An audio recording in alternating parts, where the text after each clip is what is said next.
Hello student, आप सभी का स्वागत हमारे YouTube channel study with reading में। स्टूडेंट, हम पढ़ रहे हैं उत्तर प्रदेश स्पेशल।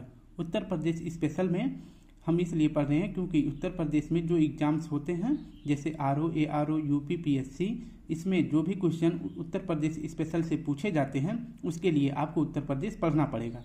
तो इसलिए हमने नया बैच स्टार्ट कर रखा है जिसमें आपको उत्तर प्रदेश से संबंधित जितने भी प्रश्न बनते हैं वो हम कंप्लीट करवा देंगे। आपको बस मेरे साथ बने रहना है, एक लाइक, एक शेयर और एक कमेंट करते रहना है।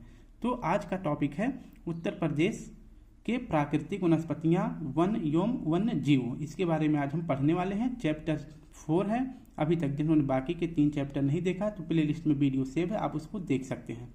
बस आप सभी से रिक्वेस्ट है कि वीडियो को लाइक करा करें, एक शेयर और एक कमेंट जरूर किया करें। तो चलिए हम आपको पहले थोड़ा सा रिवीजन करवा देते हैं। जो पीछे की क्लास है थोड़ा सा टाइम से 1 मिनट में कंप्लीट कर देंगे। ये आपका उत्तर प्रदेश का विषय सूची है। उत्तर प्रदेश में अभी तक हमने संक्षिप्त अवलोकन पढ़ लिया और लास्ट में हमने एग्जाम में जो प्रश्न पूछे गए थे उसे भी सॉल्व किया है। दूसरा चैप्टर था भौतिक विन्यास और लास्ट में हमने इस टॉपिक से जो प्रश्न बने थे उसको भी कंप्लीट किया।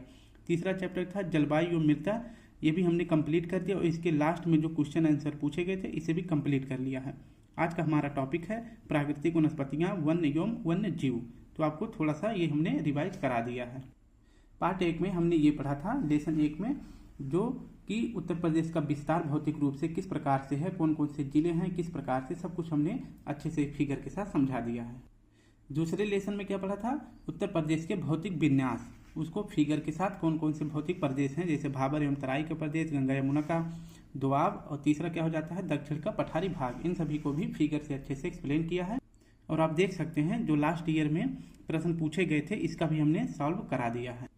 थर्ड टॉपिक में क्या पढ़ा, उत्तर प्रदेश के जलवायु एवं मृदा के बारे में भी आपको पढ़ा दिया है और इसका चित्र भी बनाकर आपको अच्छे से एक्सप्लेन भी किया है। तो आज हम पढ़ने वाले लेसन 4 उत्तर प्रदेश के प्राकृतिक वनस्पतियां एवं वन्य जीव, इन सभी के बारे में आज हम पढ़ने वाले हैं। तो चलिए शुरू करते हैं।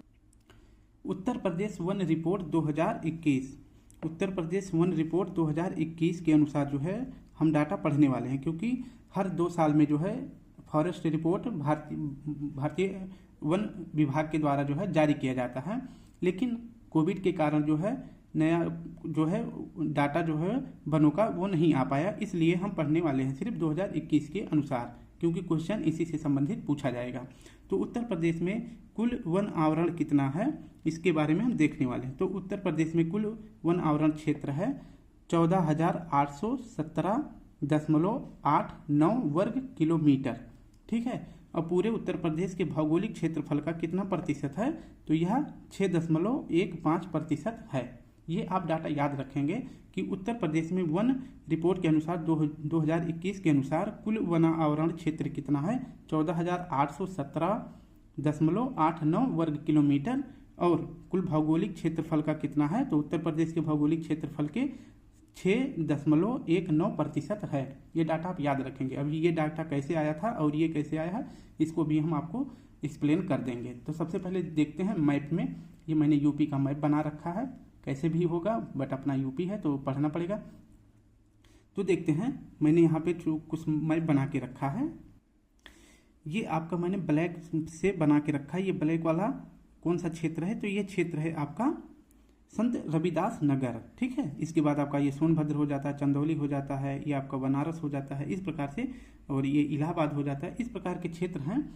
तो यहाँ पर जो है मैंने इसे क्यों दर्शाया है उत्तर प्रदेश में, क्योंकि सबसे ज़्यादा वन, सबसे कम वन जो है इसी क्षेत्र में पाया जाता है। ये यूपी का कौन सा जिला है, तो मैंने यहाँ पे लिख के रखा है संत रविदास नगर। संत रविदास नगर में सबसे कम वन क्षेत्रफल वाला जिला है। तो सबसे कम वन क्षेत्रफल वाला जिला कौन सा है, संत रविदास नगर है।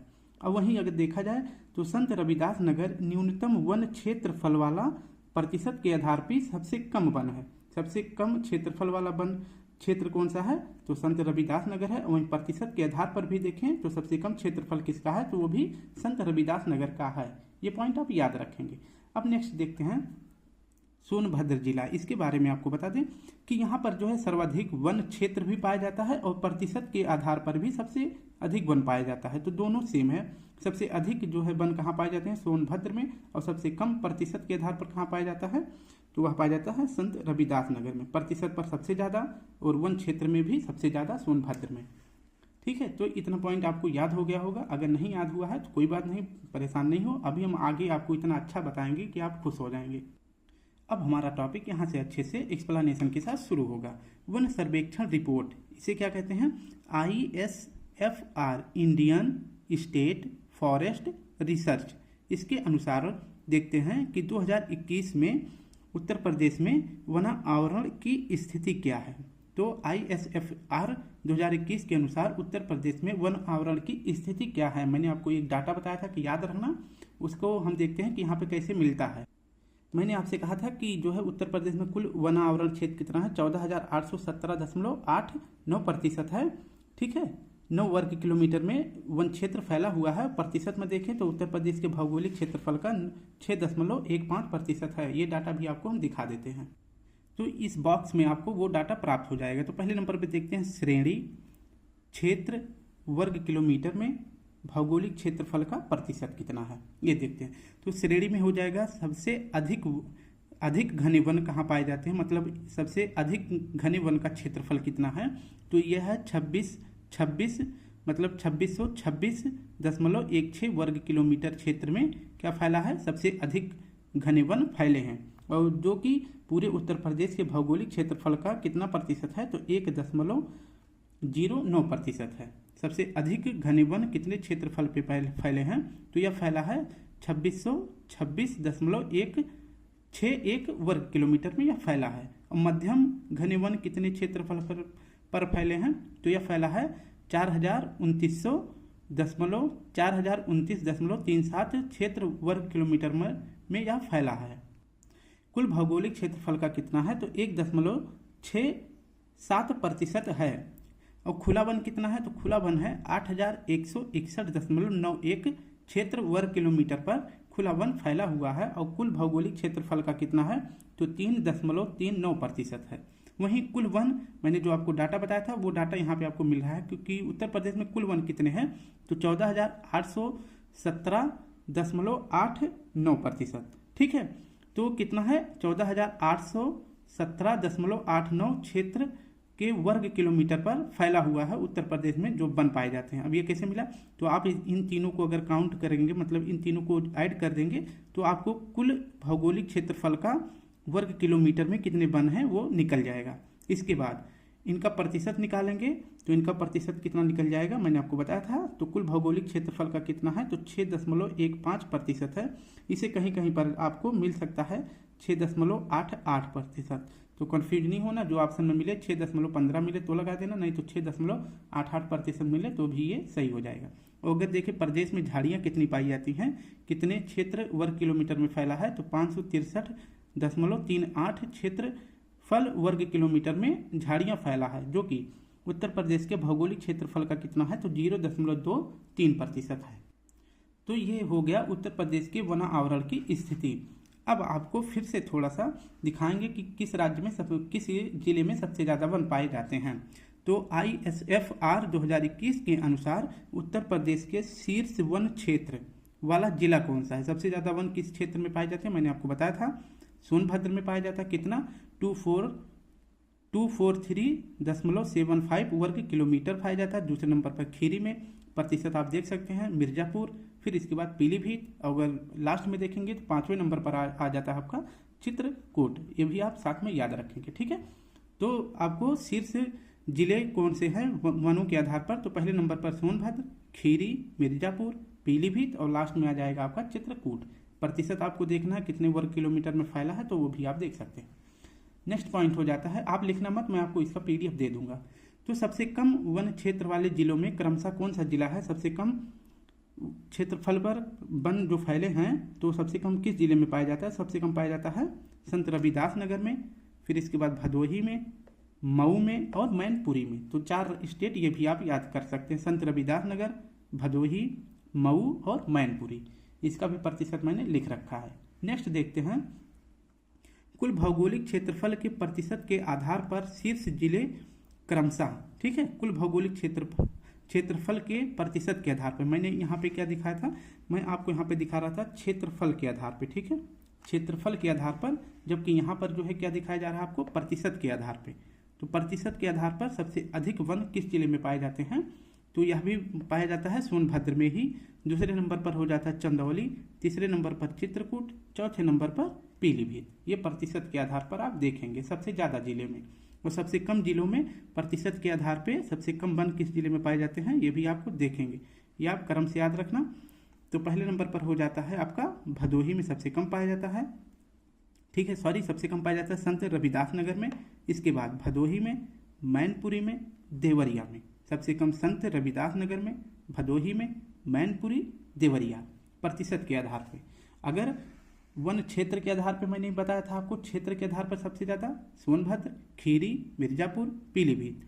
और वहीं क्षेत्रफल के आधार पर जो है सबसे कम जंगल मतलब वन किस राज्य में पाए जाते हैं, संत रविदास नगर, भदोही, मऊ, मैनपुरी। प्रतिशत के आधार पर सबसे ज़्यादा कहाँ पाए जाते हैं, तो सोनभद्र, चंदौली, चित्रकूट, पीलीभीत। प्रतिशत के आधार पर सबसे कम वन कहाँ पाए जाते हैं, संत रविदास नगर, भदोही, मैनपुरी, देवरिया।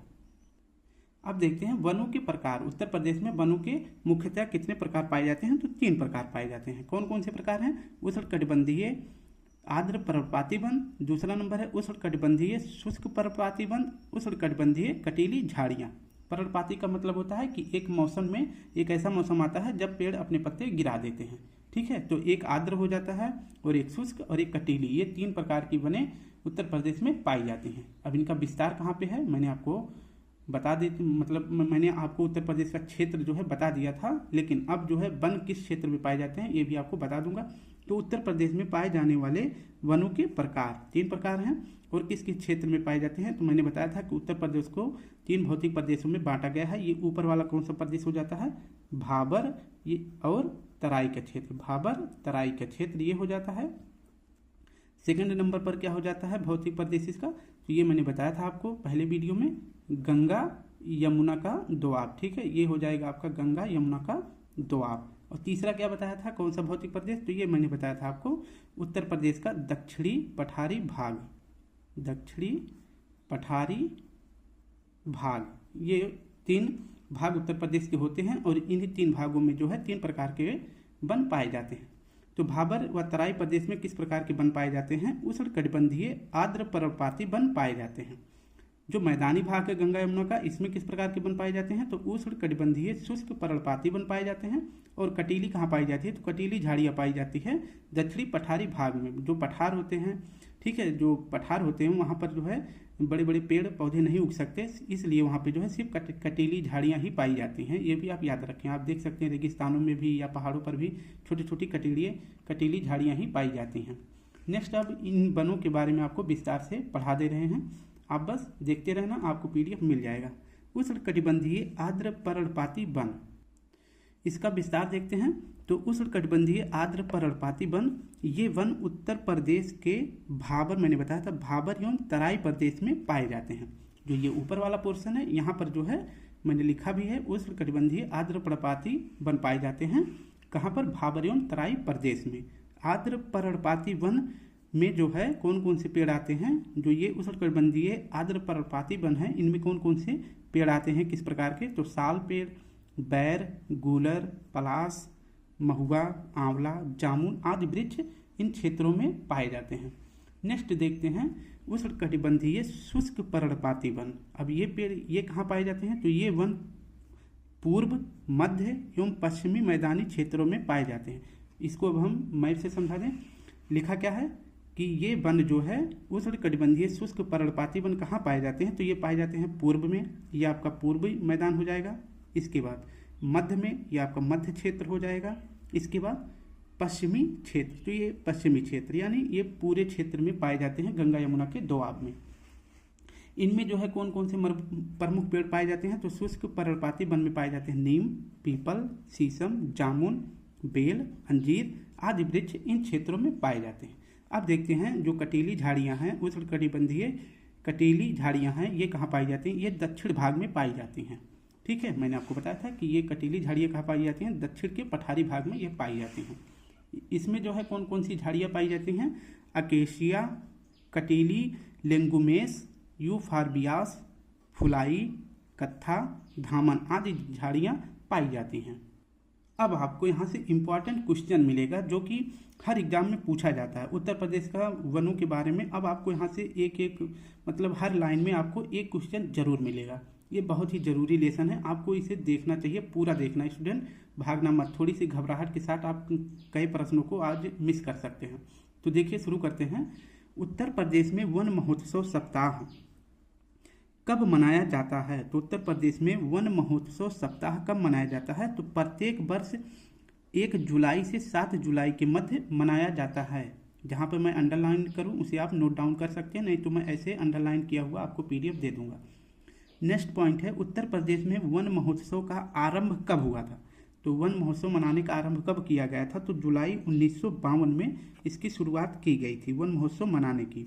नेक्स्ट है कि वन महोत्सव का मूलाधार यानी टैग लाइन है। वन महोत्सव का टैग लाइन क्या है इसे आपको बताना है। तो वन महोत्सव का मूलाधार यानी टैग लाइन क्या है? तो इसका टैग लाइन है, याद रखना, वृक्ष का अर्थ है जल, जल का अर्थ है रोटी और रोटी का अर्थ है जीवन। यह वन महोत्सव का टैग लाइन है, ये भी आप याद रखेंगे। नेक्स्ट देखें, एक एक लाइन पर आपको एक एक क्वेश्चन मिलेगा, इसलिए मिस ना करें स्टूडेंट। प्रदेश की प्रथम वन नीति कब आई थी? तो प्रदेश की प्रथम वन नीति आई थी 1952 ईस्वी को। नेक्स्ट है, प्रदेश की द्वितीय वन नीति कब आई थी? तो द्वितीय वन नीति आई थी 1988 ईस्वी में। उत्तर प्रदेश वन निगम अधिनियम कब आया था? तो उत्तर प्रदेश वन निगम अधिनियम आया था 1974 को। नेक्स्ट है, उत्तर प्रदेश वन निगम की स्थापना कब की गई थी? तो यह किया गया था स्टूडेंट, और फिर से देखते हैं कि उत्तर प्रदेश वन निगम की स्थापना कब की गई थी? तो यह किया गया था 25 नवंबर 1974 को। ये भी आप याद रखेंगे। नेक्स्ट पॉइंट है, वृक्षादन में देश में उत्तर प्रदेश का स्थान है। वृक्षादन मतलब जैसे होता नहीं कि मृदा अपरदन का मतलब होता है कि मृदा का बहाव, वैसे वृक्षादन में मतलब पेड़ पौधों के मतलब टूटने या आंधियों के द्वारा या फिर कहीं पे काटा जाने के कारण जो है इसका जो है देश में स्थान क्या है? तो उत्तर प्रदेश का देश में स्थान है 5वां। यहाँ पे सबसे ज़्यादा वन काटे जाते हैं, लेकिन किस क्रम पर है ये? उत्तर प्रदेश 5वें नंबर पर है। पारिस्थितिकी आतंकवादी वृक्ष किसे कहा जाता है? ये बहुत पुराना प्रश्न है, ये सभी को पता होगा, ठीक है। तो इस प्रकार के प्रश्न जो है बहुत कम ही पूछे जाते हैं, लेकिन अब लिख दिया है तो याद रखें। पारिस्थितिकी आतंकवादी वृक्ष किसे कहा जाता है? यूकेलिप्टस को। नेक्स्ट है, वन महोत्सव का आरंभ मैंने आपको पहले भी बता दिया था। यहाँ पर आप देखें कि जुलाई 1952 में। आपको हर प्रश्न 1 से 2 बार फिर रिपीट मिलेगा ताकि आपको याद हो जाए। वन महोत्सव का शुभारंभ कब हुआ था? तो जुलाई 1952 में। कागज का प्रमुख केंद्र कहाँ पर है? तो यह उत्तर प्रदेश के सहारनपुर जिले में है, इसे भी आप याद रखेंगे। नेक्स्ट पॉइंट है, देश का पहला वन घोषित ग्राम कौन सा है? तो देश का पहला ग्राम वन घोषित कौन सा है? तो यह है बेलहत्थी ग्राम। और यह किस राज्य में, किस जिले में है? तो यह सोनभद्र जिले में है। तो देश का पहला वन घोषित ग्राम कौन सा है? बेलहत्थी ग्राम है, जो कि सोनभद्र में है। नेक्स्ट है, Uttar Pradesh eco tourism policy की स्थापना कब की गई थी? तो Uttar Pradesh eco tourism policy की स्थापना की गई थी 2014 को। और इसमें जो है कौन सी नोडल एजेंसी काम कर रही है? तो इसमें नोडल एजेंसी काम कर रही है वन निगम, इसे भी साथ में याद रखेंगे। नेक्स्ट पॉइंट होता है, ये थोड़ा सा जूम करना पड़ेगा, अब आपको क्लियर दिख रहा होगा। वनों से संबंधित महत्वपूर्ण कार्यक्रम योजनाएं, जो कार्यक्रम और योजनाएं शुरू किए गए थे वनों की रक्षा के लिए, उसके बारे में हम पढ़ने वाले। तो एक जगह पे मैंने क्रम लिखा है, कार्यक्रम योजना किस बरस स्टार्ट हुआ था और महत्वपूर्ण बिंदु मतलब इनको स्टार्ट करने का क्या उद्देश्य था, इसके बारे में पढ़ने वाले। तो पहले नंबर पर देखते हैं, सामाजिक वानिकी योजना, यह कब शुरू की गई थी? तो यह शुरू किया गया था 1979 ईस्वी में। इसका क्या उद्देश्य था? तो सामाजिक वानिकी योजना शुरू करने का उद्देश्य था फसलों उत्पादन में वृद्धि, मतलब फसलों में वृद्धि करना, बंजर भूमि, सड़क, रेलवे इत्यादि के किनारे जो है वृक्षारोपण करना। जो आप देख सकते हैं रेलवे के किनारे, सड़कों किनारे या जहाँ पे बंजर भूमि वहाँ पर पेड़ों को लगाया जाए। और फसलों उत्पादन में और फसलों की वृद्धि के लिए सामाजिक वानिकी योजना कब शुरू की गई थी? तो 1979 ईस्वी में, 79 ईस्वी में, सॉरी। नेक्स्ट पॉइंट है, सघन वृक्षारोपण कार्यक्रम कब शुरू किया गया था? तो यह शुरू किया गया था 2005 से 2006 के बीच।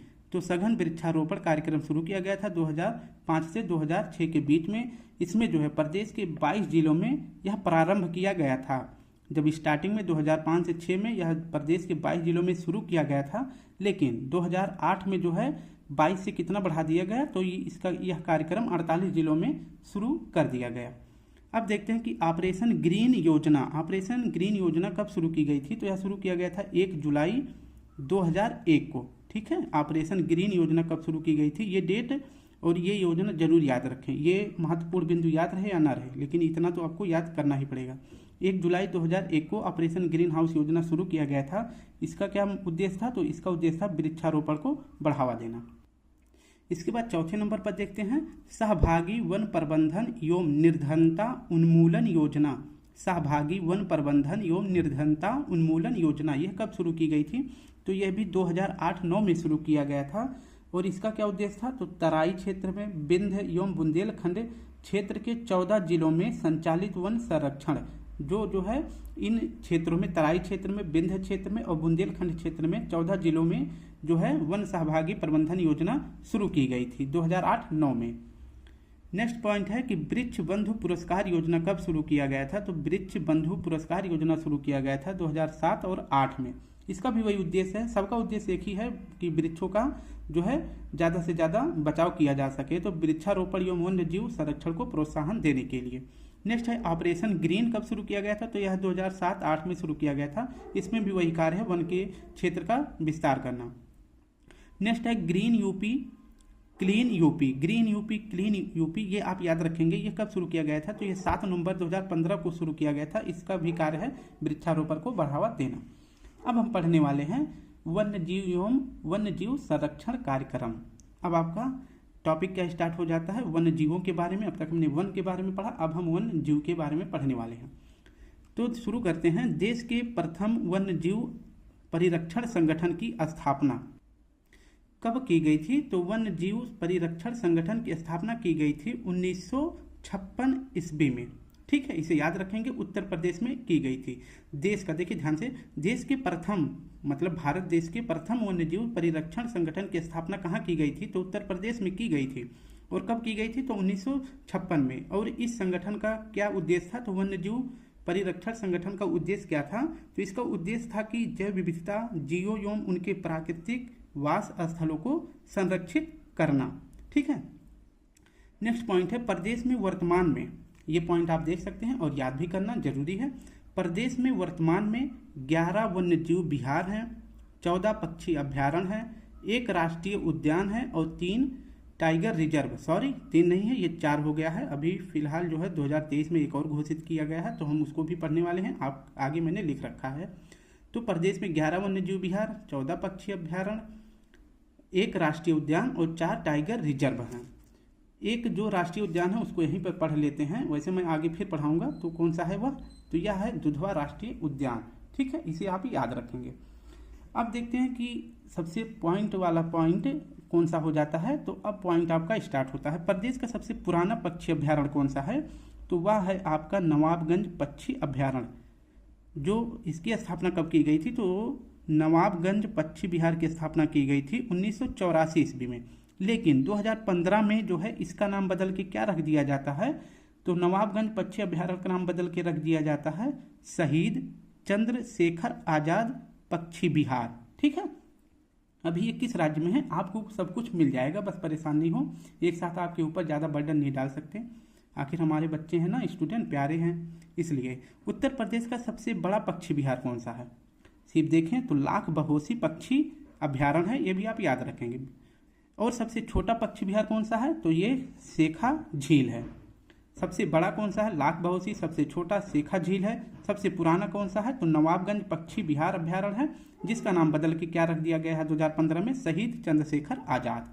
अब नेक्स्ट देख लेते हैं यहाँ से, उत्तर प्रदेश का सबसे पुराना वन्यजीव विहार कौन सा है, तो वो यहाँ पर हम पढ़ रहे थे पक्षी विहार, अब हम पढ़ रहे हैं वन्यजीव विहार। तो उत्तर प्रदेश का सबसे पुराना वन्यजीव विहार है, कहाँ पर स्थित है पहले देखते हैं, तो चंदौली में स्थित है। ठीक है, उसका क्या नाम है, तो चंद्रप्रभा वन्यजीव विहार। इसकी स्थापना कब की गई थी, तो 1957 में इसकी स्थापना की गई थी। प्रदेश का सबसे बड़ा कौन सा है, तो प्रदेश का सबसे बड़ा वन्यजीव विहार है हस्तिनापुर वन्यजीव विहार। यह कितने क्षेत्रफल में है, तो यह 2073 वर्ग किलोमीटर में यह फैला हुआ है। नेक्स्ट पॉइंट है तथा सबसे छोटा वन्यजीव विहार कौन सा है, तो महावीर प्रसाद स्वामी वन्यजीव विहार सबसे छोटा है। मैंने पक्षी विहार सबसे बड़ा बता दिया आपको, लाख बहोसी है। सबसे छोटा पक्षी विहार कौन सा है, शेखा झील है। सबसे पुराना पक्षी विहार नवाबगंज पक्षी विहार है। वहीं वन्यजीव विहार में सबसे पुराना कौन सा है, तो चंदौली में स्थित है चंद्रप्रभा वन्यजीव विहार सबसे पुराना है। सबसे बड़ा जो है वन्यजीव विहार हस्तिनापुर है। और सबसे छोटा वन्यजीव विहार कौन सा है, तो महावीर स्वामी है। प्रदेश का एकमात्र राष्ट्रीय उद्यान मैंने आपको बताया था कौन सा है, तो वह दुधवा राष्ट्रीय उद्यान है। और यह कितने वर्ग किलोमीटर में फैला हुआ है, एकमात्र राष्ट्रीय उद्यान है, इसलिए आपको वर्ग किलोमीटर भी याद रखना है। तो इसका वर्ग किलोमीटर है 449 वर्ग किलोमीटर में फैला हुआ है। और यह कहाँ स्थित है, तो यह लखीमपुर खीरी में स्थित है। कैसे याद करेंगे मैं इसको ट्रिक से बाद में बताऊंगा। तो स्थित है, ठीक है। 1977 में इसे राष्ट्रीय पार्क का दर्जा दिया गया था। तो 1977 में इसे जो है राष्ट्रीय उद्यान को जो है क्या बना दिया गया, तो राष्ट्रीय पार्क बना दिया गया। जबकि 1987 से 88 में इसे जो है बाघ अभ्यारण्य में शामिल कर दिया गया। ये भी आप याद रखेंगे। नेक्स्ट है, और फिर इसके बाद कुछ समय बाद कालांतर में जो है किशनपुर वन्यजीव विहार, कातरनिया घाट वन्यजीव विहार, इन दोनों को मिलाकर जो है दुधवा टाइगर रिजर्व नाम रख दिया गया। ठीक है, तो पूछे दुधवा टाइगर रिजर्व नाम कब रखा गया, तो किशनपुर वन्यजीव विहार और कतरनिया वन्यजीव विहार को मिलाने के बाद। नेक्स्ट पॉइंट है, पीलीभीत वन्यजीव विहार को प्रदेश सरकार द्वारा 9 जून 2014 को बाघ अभ्यारण्य का दर्जा दिया गया। क्वेश्चन पूछेगा कि पीलीभीत वन्यजीव विहार को बाघ अभ्यारण्य का दर्जा कब दिया गया यूपी सरकार के द्वारा, तो 9 जून 2014 को दिया गया। वर्तमान में प्रदेश में 4 टाइगर रिजर्व हैं, मैंने आपको बताया था। और कौन कौन से हैं, तो आपको इसको देखना है, अभी बाद में मैं आपको फिगर से भी समझाऊंगा। तो पहला है दुधवा राष्ट्रीय उद्यान, दूसरा हो जाता है पीलीभीत बाघ टाइगर अभ्यारण्य, और तीसरा हो जाता है अमनगढ़ बाघ अभ्यारण्य, और चौथा हो जाता है जो अभी 2023 में बना है, तो रानीपुर 2023 में बना है, लेकिन देश का चौथा बन गया था, तो यह 53वां देश का बना था। देश का छोड़ दें, अभी राज्य में देखें तो चौथा हो जाता है रानीपुर बाघ अभ्यारण्य। नेक्स्ट पॉइंट है, राष्ट्रीय जलीय जीव गंगा डॉल्फिन उत्तर प्रदेश के प्रयागराज से मिर्जापुर तक के बीच में गंगा नदी में सर्वाधिक डॉल्फिन पाई जाती है। डॉल्फिन कहाँ से कहाँ तक, प्रयागराज से, पी फॉर प्रयागराज हो जाएगा, प्रयागराज से एम फॉर मिर्जापुर।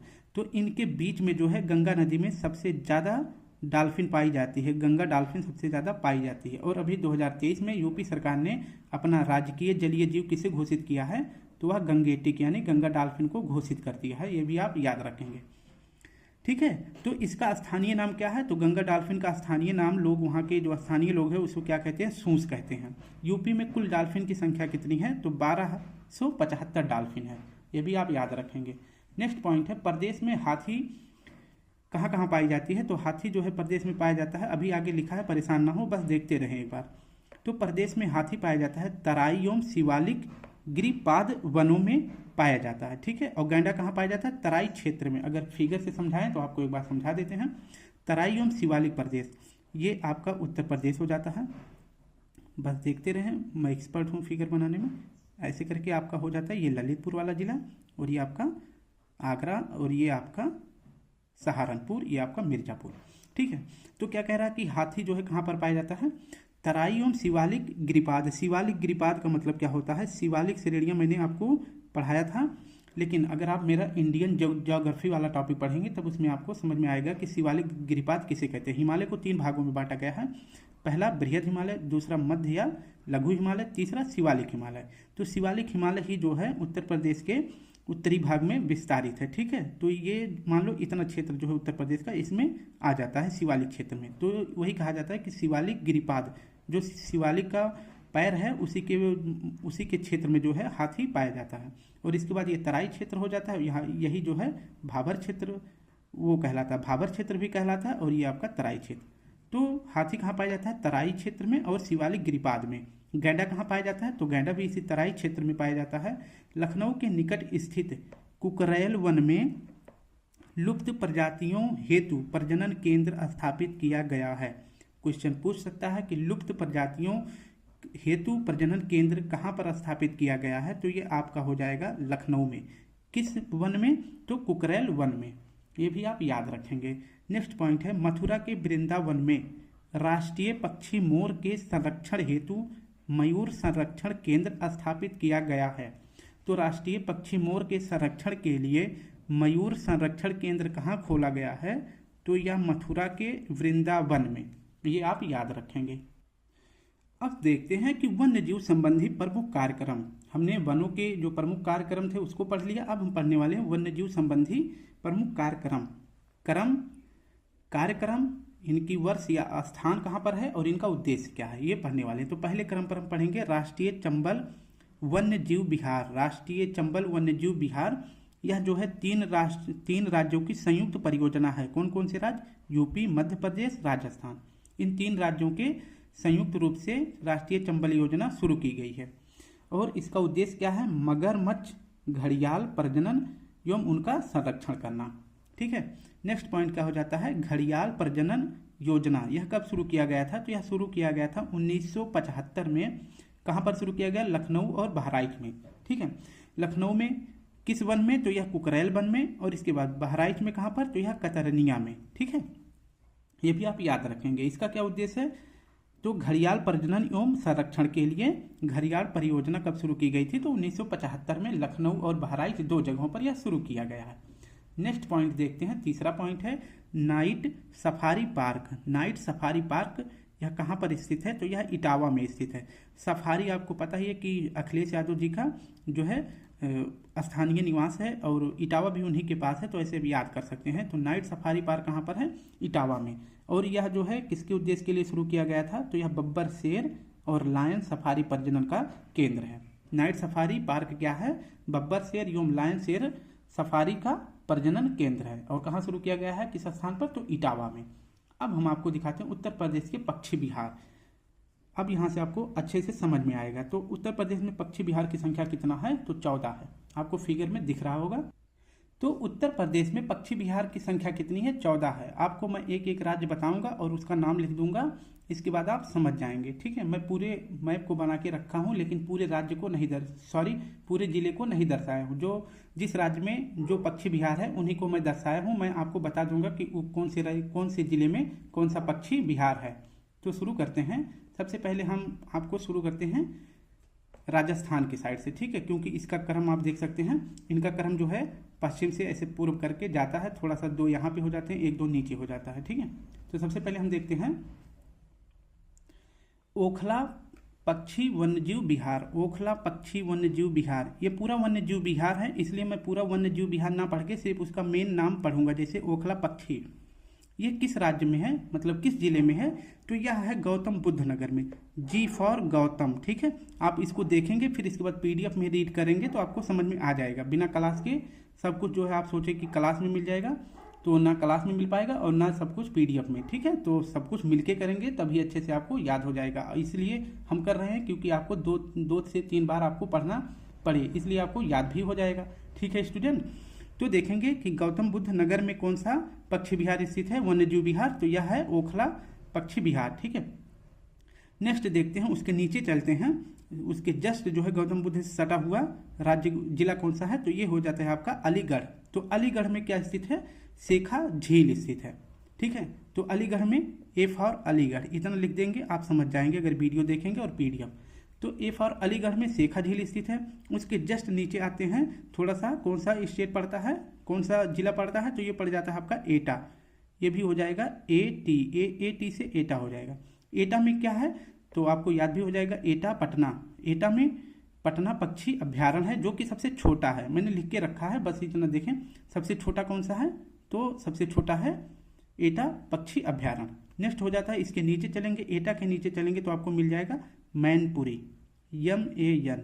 मैनपुरी में कौन सा पक्षी अभ्यारण्य है? तो यह है समान पक्षी समास। ये है समान पक्षी अभ्यारण्य। ठीक है। समस है शायद, सॉरी, ये समस पक्षी अभ्यारण्य है। इसके बाद नेक्स्ट देखते हैं। तो मैनपुरी के नीचे चलेंगे तो आपको कौन सा मिल जाएगा? कन्नौज मिल जाएगा। यहाँ पे आपको क्या मिलेगा? Kannauj, K for Kannauj. कन्नौज में कौन सा पक्षी अभ्यारण्य है? तो यह है लाख बहोसी पक्षी अभ्यारण्य। फिर इसके बाद कन्नौज के थोड़ा ऊपर चढ़ेंगे तो ये कौन सा हो जाएगा? Hardoi, H for Hardoi. तो हरदोई जिले में क्या है? सांडी पक्षी अभ्यारण्य। ठीक है, ये हो गया आपका इतना कंप्लीट। फिर इसके बाद थोड़ा सा आगे चलेंगे तो आपको यहाँ पे मिल जाएगा कौन सा, उन्नाव, यू फॉर उन्नाव। ठीक है, यू फॉर उन्नाव में कौन सा है, मैंने आपको बताया था शहीद चंद्र अभ्यारण्य। ठीक है, शहीद चंद्र आजाद पक्षी अभ्यारण्य, जिसका पहले क्या नाम था, तो नवाबगंज पक्षी अभ्यारण्य इसका पहले नाम था। यह सबसे पुराना है। इसकी स्थापना कब की गई थी, इसको मैं फिर से एक बार बताऊंगा, 1984 में। और यह कितने क्षेत्रफल में फैला हुआ है, तो 2.25 वर्ग किलोमीटर में यह फैला है। फिर इसके बाद थोड़ा सा आगे चलेंगे। ठीक है, ये वाला क्षेत्र ये कौन सा हो जाता है, ये आपका गोंडा हो जाता है। गोंडा में G for Gonda, G for Gonda. Gonda में कौन सा पक्षी अभ्यारण्य है, तो पार्वती आरंगा पक्षी अभ्यारण्य है। फिर इसके बाद जब हम गोंडा से थोड़ा आगे चलेंगे, आप मैप देखेंगे अगर गूगल से डाउनलोड करके तो आपको मिल जाएगा। तो इसके बाद आपको मिलेगा संत कबीर नगर, तो एस फॉर संत हो जाएगा, के फॉर कबीर नगर, तो एस के यानी संत कबीर नगर में क्या मिल जाएगा आपको, बखीरा पक्षी अभ्यारण्य। ये भी आप याद रखेंगे। नेक्स्ट हो जाता है, इसके बाद आगे चलते हैं, ये आपका कौन सा हो जाता है, ये आपका हो जाता है बलिया। ठीक है, बलिया यानी बी फॉर बलिया, और यह बलिया जो है यूपी का सबसे पूर्वी जिला है। ठीक है, इसे भी आप याद रखेंगे। नेक्स्ट हो जाता है यहाँ पे जो है क्या है, सुराहा ताल, या इसी का क्या नाम है, जयप्रकाश। पहले इसका नाम था सुराहा ताल, लेकिन बाद में अब इसका क्या नाम कर दिया गया है, जयप्रकाश नारायण पक्षी विहार। इसका क्या नाम है, सुराहा ताल, लेकिन वर्तमान में इसका नाम कर दिया गया है जयप्रकाश नारायण पक्षी अभ्यारण्य। तो हमने ऊपर के सभी देख लिए, अब हम नीचे का देख रहे हैं। नीचे का यहाँ से शुरू करते हैं। फिर ये हो जाता है आपका आगरा।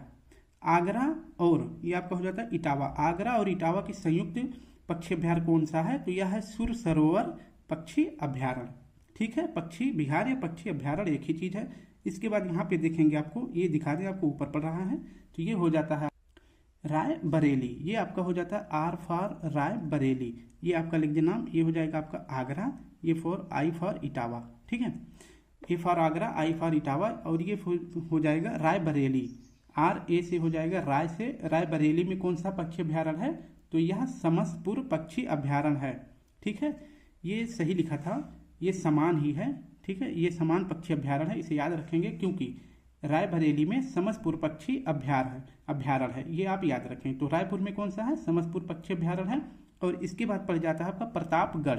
पी फॉर प्रतापगढ़ में कौन सा है, तो प्रतापगढ़ में है डॉक्टर भीमराव अंबेडकर पक्षी विहार।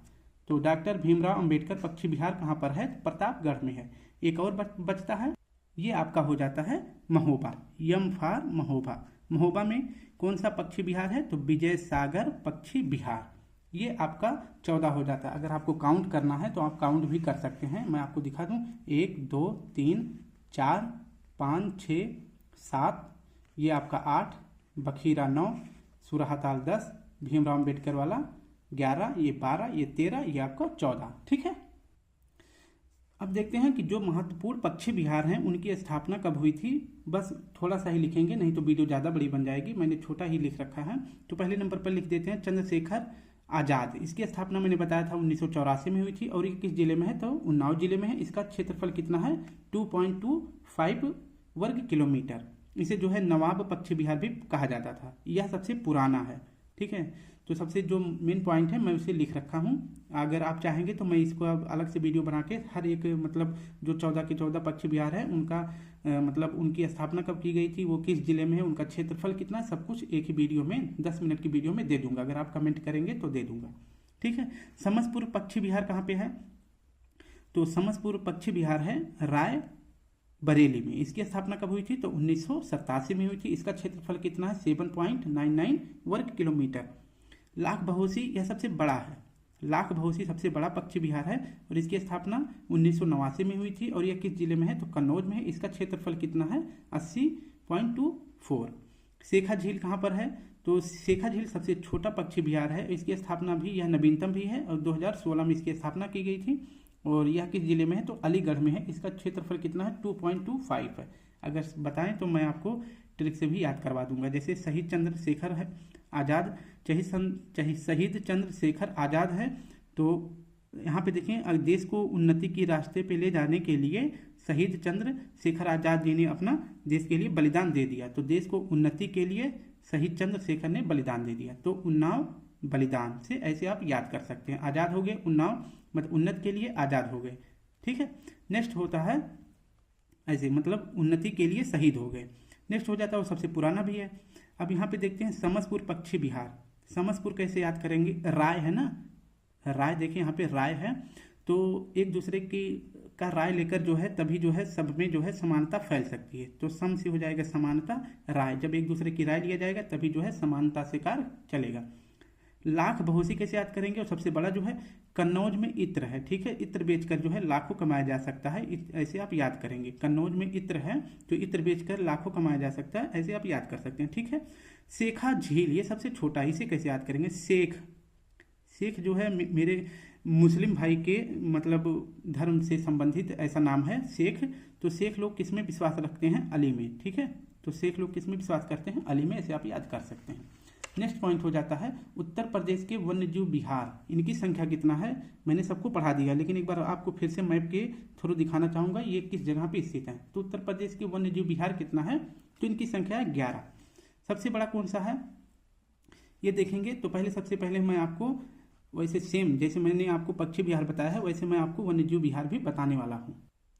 तो देखते हैं हस्तिनापुर वन्यजीव विहार। हस्तिनापुर वन्यजीव विहार जो है 4 जिलों में फैला हुआ। वो 4 जिले कौन कौन से हैं, मैं सिर्फ नाम लिखूंगा, यम फॉर मुजफ्फरनगर, इसके बाद इसके नीचे आएंगे तो हापुड़ हो जाएगा, और उसके लेफ्ट में मतलब राइट में थोड़ा सा जाएंगे तो अमरोहा हो जाएगा, और अमरोहा के ऊपर कौन सा जिला पड़ता है, तो बिजनौर।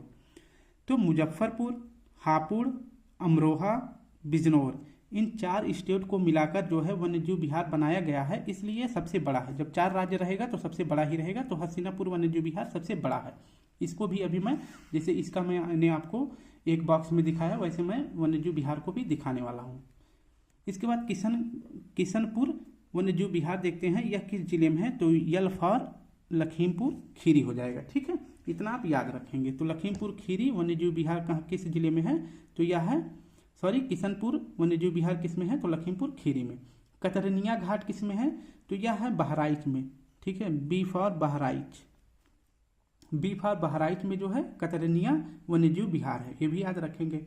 एक और संयुक्त परियोजना है जिसका क्या नाम है, सोहलेहवा। सोलेहवा ये किस राज्य में है, मतलब यह किस जिले में है, तो यह है श्रावस्ती, एस फॉर श्रावस्ती हो जाएगा। इसके बाद जी फॉर गोंडा हो जाएगा, और बी फॉर बलरामपुर। तो श्रावस्ती, गोंडा, बलरामपुर, इन 3 स्टेट में 3 जिलों में मिला के जो है कौन सा वन्यजीव विहार बनाया गया है, तो सोहेलवा वन्यजीव विहार बनाया गया है। उसके बाद इसी के जो है बलरामपुर के बाद जो है एक डिस्ट्रिक्ट आएगा, हाँ एक डिस्ट्रिक्ट के बाद दूसरा डिस्ट्रिक्ट पड़ता है जिसका क्या नाम महाराजगंज। तो इसका नाम हो जाएगा एम फॉर महाराजगंज। महाराजगंज में कौन सा वन्यजीव विहार है, तो सोहागी बरवा। सोहागी बरवा कहाँ है, महाराजगंज में। अब नेक्स्ट देखते हैं, थोड़ा सा अब नीचे आते हैं मैप को। अब पढ़ने वाले हैं हम कछुआ वन्यजीव अभ्यारण्य कहाँ पर है, इसके बारे में पढ़ने वाले हैं, और यह किस जिले में है, तो यह बनारस में है। वी फॉर वाराणसी, वाराणसी में है, और यह सबसे नवीनतम है, ये भी आप साथ में याद रखेंगे, ठीक है। इसके बाद देखते हैं चंदौली में कौन सा है, तो सी से हो जाएगा चंदौली, CH से हो जाएगा चंदौली। चंदौली में कौन सा वन्यजीव विहार है, तो चंद्र प्रभा है, यह सबसे पुराना भी है, ठीक है। तो चंद्र प्रभा है कहाँ पे, चंदौली जिले में, और सबसे पुराना भी है, ये भी आप याद रखेंगे। इसके बाद आ जाते हैं कैमूर वन्यजीव विहार, ये कहाँ किस राज्य में है, किस जिले में है, तो यह है मिर्जापुर में। कालीन वाले भैया का जो डिस्ट्रिक्ट था उसमें जो है कैमूर वन्यजीव विहार, और इसके बाद सोनभद्र। इन दो जिलों में संयुक्त रूप से कौन सा वन्यजीव विहार है, तो कैमूर वन्यजीव विहार है, ये भी आप याद रखेंगे। नेक्स्ट देख लेते हैं आपका ये कौन सा जिला है, तो ये आपका बांदा है, ठीक है। बांदा में कौन सा है, तो बांदा में है रानीपुर वन्यजीव विहार। बांदा में कौन सा है, रानीपुर वन्यजीव विहार, ये भी आप याद रखेंगे। नेक्स्ट है और सबसे छोटा है, ठीक है, थोड़ा सा ऊपर कर दें, सबसे छोटा भी है, ललितपुर में महावीर स्वामी वन्यजीव विहार स्थित है, और यह ये राज्य का सबसे छोटा वन्यजीव विहार है, ये भी आप याद रखें। उसके बाद हम चलते हैं राष्ट्रीय चंबल को देखते हैं। राष्ट्रीय चंबल वन्यजीव विहार जो है किस जिले में है, तो यह है आगरा में और इटावा में। तो आगरा और इटावा की संयुक्त परियोजना कौन सी है, तो यह राष्ट्रीय चंबल वन्यजीव विहार है। इनकी संख्या टोटल हो जाती है 11। एक बार काउंट करके आपको दिखा दें, पहला, दूसरा, तीसरा, चौथा, पांचवा, इसके बाद छठा, सातवां, ये आठवां, ये नौवां, ये 10वां और ये आपका 11वां कंप्लीट हो जाता है। नेक्स्ट देखते हैं उत्तर प्रदेश के प्राणी उद्यान। उत्तर प्रदेश में प्राणी उद्यान कितने हैं? तो 3 प्राणी उद्यान हैं। इनका क्रम, प्राणी उद्यान और किस जनपद में है ये भी हम पढ़ने वाले हैं। तो पहले नंबर पर देखते हैं नवाब वाजिद अली शाह प्राणी उद्यान। यह किस जिले में है? तो यह लखनऊ में है। इसे आप याद रखना क्योंकि नवाब कहाँ के थे? लखनऊ के थे। कानपुर वाला कहाँ पे है? तो कानपुर प्राणी उद्यान, ये भी कानपुर में है। सिंपल है, दोनों याद हो जाएगा। शहीद अशफाक उल्लाह खां प्राणी उद्यान, ये तीसरा कहाँ पर है? तो यह गोरखपुर में है। ये भी आपको याद हो जाएगा। ठीक है, अब एक पॉइंट आपको नोट डाउन करना है। शहीद अशफाक उल्लाह खां चिड़ियाघर यह जो है 121 एकड़ क्षेत्र में गोरखपुर में निर्माण के लिए प्रस्तावित किया गया है। तो क्वेश्चन ये भी पूछ सकता है कि शहीद अशफाक उल्लाह चिड़ियाघर कहाँ पर है? तो आपको बता देना है कि यह गोरखपुर में है। इतना आपको याद रखना। शहीद अशफाक उल्लाह खां चिड़ियाघर कहाँ है? गोरखपुर में। और वहीं पर जो है प्राणी उद्यान भी है अशफाक उल्लाह खां का। कानपुर प्राणी उद्यान कानपुर में हो जाएगा। नवाब कहाँ के थे? तो नवाब लखनऊ के थे। तो ये तीनों प्राणी उद्यान आपको सिंपली याद हो गया होगा। नेक्स्ट देखते हैं उत्तर प्रदेश में राष्ट्रीय उद्यान। ठीक है, तो राष्ट्रीय उद्यान के बारे में देख लेते हैं और इनकी संख्या कितनी है? 1। मैंने आपको बार बार बताया है। यह कौन सा है? तो दुधवा राष्ट्रीय उद्यान। यह किस जिले में है? लखीमपुर खीरी में। इसकी स्थापना 1977 को हुई थी और इसका वर्ग किलोमीटर में विस्तार कितना है? तो 490 वर्ग किलोमीटर में इसका विस्तार है। नेक्स्ट पॉइंट है उत्तर प्रदेश में टाइगर रिजर्व कितने हैं? तो उत्तर प्रदेश में 4 टाइगर रिजर्व हैं। कौन कौन से? इनका क्रम देखते हैं। तो पहला टाइगर रिजर्व, वर्ष और क्षेत्रफल कितना है? ठीक है, तो पहला हो जाता है दुधवा टाइगर रिजर्व। इसका स्थापना कब हुआ था? तो इसका स्थापना हुआ था 1987 से 88 में। इसका क्षेत्रफल, और यह सबसे बड़ा भी है, तो इसका क्षेत्रफल है 22 मतलब 2201.77 वर्ग किलोमीटर में यह फैला हुआ है। इसके बाद दूसरा देखते हैं। तो दूसरा हो जाता है आपका पीलीभीत टाइगर रिजर्व। इसकी स्थापना हुई थी 2014 में और इसका क्षेत्रफल कितना है? तो 730.25 वर्ग किलोमीटर। तीसरा हो जाता है आपका अमनगढ़ टाइगर रिजर्व। इसकी स्थापना कब हुई थी? तो इसकी स्थापना हुई थी 2012 से 13 में और यह कितने क्षेत्रफल पे फैला हुआ है? तो 80.60 वर्ग किलोमीटर में फैला हुआ है। आप देख सकते हैं सबसे छोटा भी है। ठीक है, रानीपुर जो अभी 2023 में बनाया गया है, रानीपुर टाइगर रिजर्व, यह जो है कब बनाया गया था? तो 2022-23 में। इसका क्षेत्रफल कितना है? तो 529.36 वर्ग किलोमीटर है। ठीक है, इसको भी आप याद कर सकते हैं। जैसे दूध का रंग कैसे होता है? पीला। तो दूध पीला, अमन पी लिया, इसके बाद रानी से मिलने गया। तो दूध पीकर अमन रानी से मिलने गया। दूध पी से पीला याद भी कर सकते हैं या फिर आप पीना ये भी बना सकते हैं। तो दूध पीकर अमन रानी से मिलने गया। तो ये आपका उत्तर प्रदेश के 4 टाइगर रिजर्व हो जाएंगे। इसके बाद हम पढ़ने वाले हैं आपका, अब हम पढ़ रहे हैं उत्तर प्रदेश में हाथी रिजर्व। उत्तर प्रदेश में जो हाथी रिजर्व हैं इनके बारे में पढ़ लेते हैं। तो उत्तर प्रदेश में 2 हाथी रिजर्व है, मैंने आपको बताया भी था मैप में। अब देख लेते हैं कि उत्तर प्रदेश में हाथी रिजर्व की स्थापना कब की गई थी। ये पहला नंबर का है उत्तर प्रदेश हाथी रिजर्व। इसकी स्थापना की गई थी 2009 में और इसका कितना क्षेत्रफल है? तो 744 वर्ग किलोमीटर में यह फैला हुआ है। इसके बाद सेकंड नंबर पर देखते हैं कि तराई हाथी रिजर्व। इसकी स्थापना कब की गई थी? तो यह सबसे नवीनतम है, तो 2022 में। इसका क्षेत्रफल कितना है? तो 3049 वर्ग किलोमीटर में यह फैला हुआ है। आपका जो है सब कुछ कंप्लीट हो गया। जितने भी वन्यजीव विहार थे, प्राणी उद्यान, इन सभी के बारे में टाइगर रिजर्व हमने पढ़ा दिया है। अब आपको सिर्फ 3 प्रश्न और देखना जो कि महत्वपूर्ण है। इसके बाद हम क्लास को समाप्त कर देते हैं।